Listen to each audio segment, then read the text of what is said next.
It may be shocking to learn that there are royals just as interesting as the British royal family.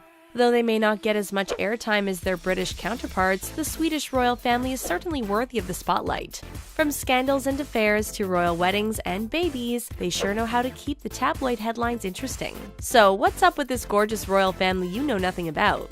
Well, you've come to the right place, because we are going to take you back to where it all started. Then, we will see what the Swedish royals are up to today.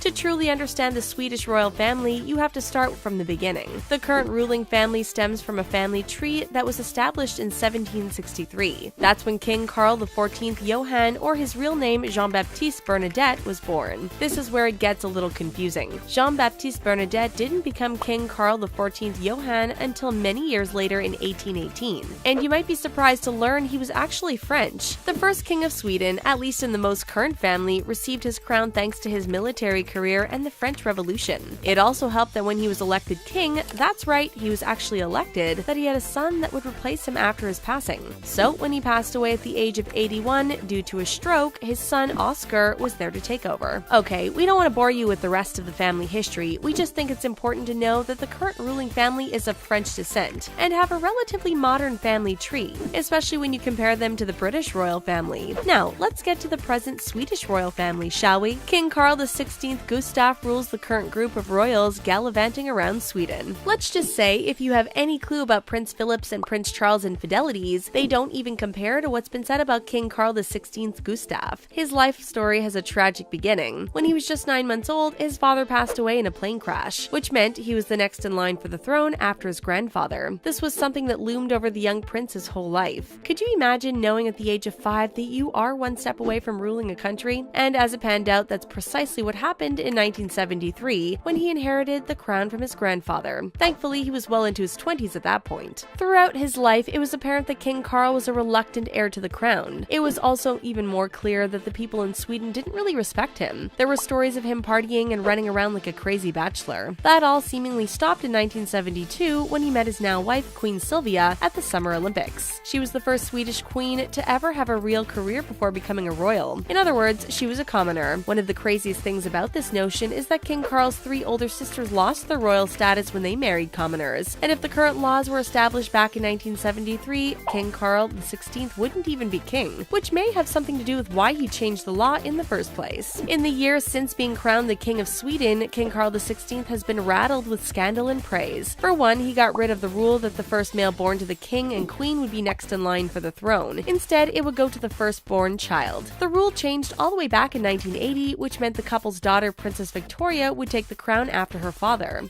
King Carl XVI also banned the law that royal family members lost their titles if they married commoners, which all his children did, along with his sisters, as we mentioned earlier. So, it would seem like he was a pretty progressive king, but that doesn't mean it's been a fairy tale for this family. Back in 2010, a shocking book made headlines that claimed the king had multiple affairs in the 90s. He was linked to adult entertainers in Atlanta during the Summer Olympics. And there was another rumor that he had several relationships with young women, promising to support them and further their careers. When asked to comment about her husband's transgressions, Queen Sylvia had nothing to say.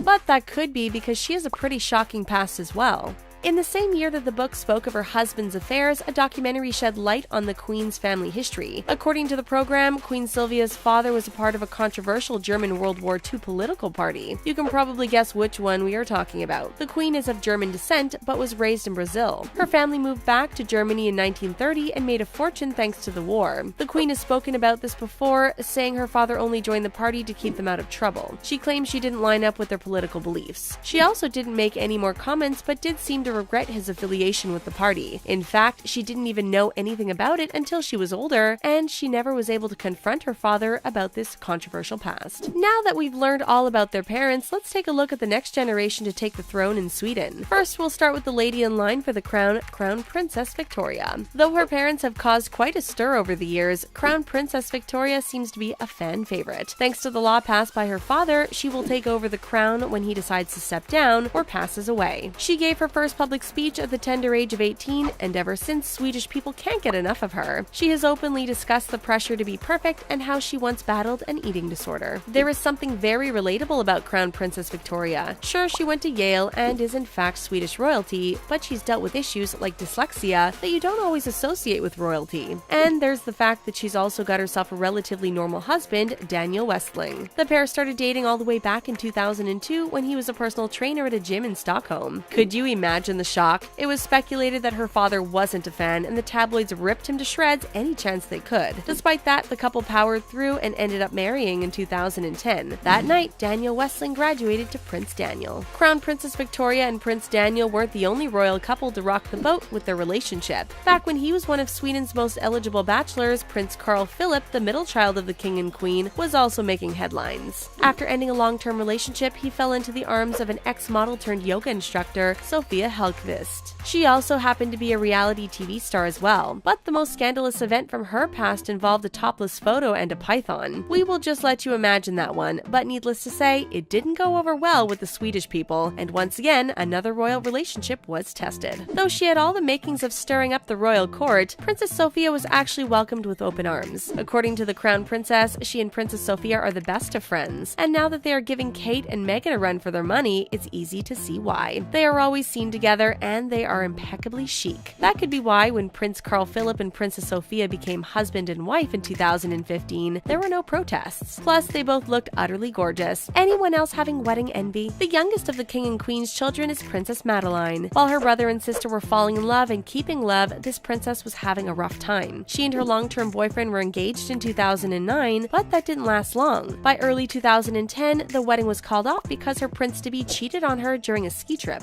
Ouch. Imagine being a princess and getting cheated on. Like, did he actually think he was going to get away with it? Sadly, she had to pack up the pieces in the public's eye, which was probably humiliating. Thankfully, all was not lost for this gorgeous princess. She needed a change in scenery, and after the heartbreaking scandal, she promptly moved to New York to start a new life. While in New York, it didn't take long for her to find a new beau. That's where Christopher O'Neill enters the scene. Christopher is a British-American businessman, and surprisingly, unlike her siblings, didn't cause much controversy when the pair started dating. And no one was shocked when they tied the knot in 2013. But what was surprising was the fact that Christopher decided not to become a prince. He didn't want to give up his citizenship, nor was he interested in leaving his job. It did take a while to move to Sweden, but according to Christopher, he would do anything to be home with his family. That being said, they still have plans of moving to London, one day at least. So now that all the royal children are settled down, you can only imagine what the new generation of royals is like. That's right, this family has grown, and the third generation is young and vibrant. First, we have Crown Princess Victoria's children. Since they are next in line for the throne, they play a huge role in the royal family. In 2012, Princess Estelle was born and became another female first child to be heir to the throne. Then her baby brother, Prince Oscar, was born in 2016. While he may never become king, he's become the king of the Swedish people's hearts. Look how adorable he is. Next, let's take a look at the kids who call Prince Carl Philip and Princess Sofia mom and dad. They welcomed their first bundle of joy, Prince Alexander, in 2016. And not to be outdone by his older sister, the couple had a second son, Prince Gabriel, in August of 2018. Considering she's pretty much a new mom all over again, we aren't sure if this is where the baby making stops for these two, but they sure do make a cute family. Finally, we have the youngest sister, Princess Madeline, and her little ones. Her first child, Princess Leonor, in 2014, and just like her sister-in-law, Princess Sofia, she too welcomed a baby in 2018, though she beat Princess Sofia by 2 months by delivering Prince Nicholas in June. Again, now that she's a new mom, who knows how many more kids she and Christopher will be up for. But for now, the king and queen officially have 6 grandbabies. When they aren't chasing their young children around the palace, the royal family is attending several events, from the queen's 75th birthday party to watching Princess Leonor in the Nutcracker.